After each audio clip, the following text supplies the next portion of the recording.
કરવામાં આવી છે મારી સાથે. જે ફરિયાદ થઈ છે તદ્દન ખોટી ઘટના છે. મારો જે બીજો ડિવોર્સ પિટિશનનો કેસ ચાલે છે દબાવવા માટે આ ફરિયાદ કરવામાં આવી છે.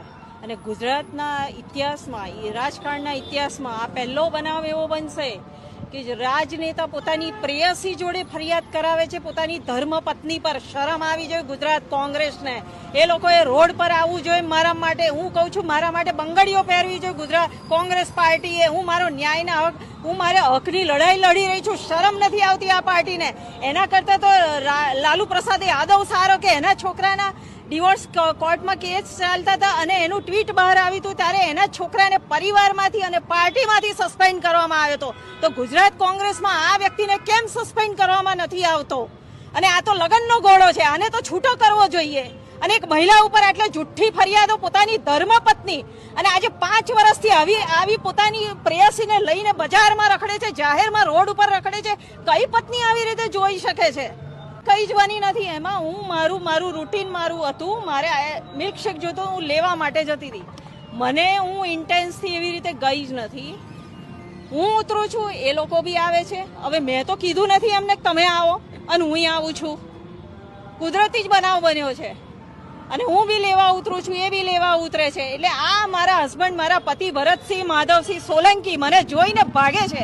એટલે ભાગવાની ક્યાં જરૂર છે?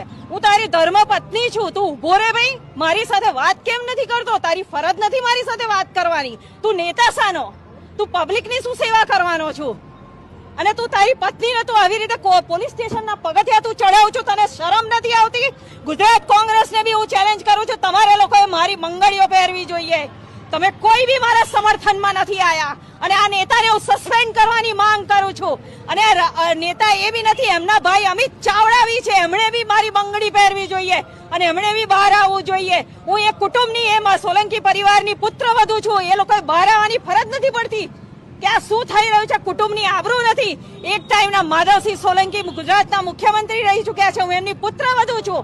એની ઉપર આટલો બધો જુલમ થાય છે, એની પર ખોટી ફરિયાદો થાય છે. ત્યાં સુધી તમે ઘરના લોકો શું કરો છો? આ માણસ જે ધંધા કરે છે બધું સારું કરે છે. અને કઈ પત્ની સહન કરે બીજી સ્ત્રીને? હું મારો હક માંગુ છું. મેં એ છોકરીને એટલું જ કીધું કે બેન તું આમાંથી મૂવ આઉટ થઈ જા, આ રિલેશનમાંથી. કોઈ તું હવાજ નહીં કાઢું. હું તને છૂટાછેડા આપવાની જ નથી કોઈ બી સંજોગોમાં એને. એટલે એના કરતા તું તારી લાઈફ સેટલ કરી લે. તું નાની છોકરી છે, તને બીજું પાત્ર મળી જશે. તારી લાઈફ સેટલ કરી લે. તું નીકળી જા. ને આ ઉંમરે મારો લગ્ન જીવન ચાલવા દે, મારો સંસાર મંડાવા દે. પણ એ સાંભળતી જ નથી એ છોકરી.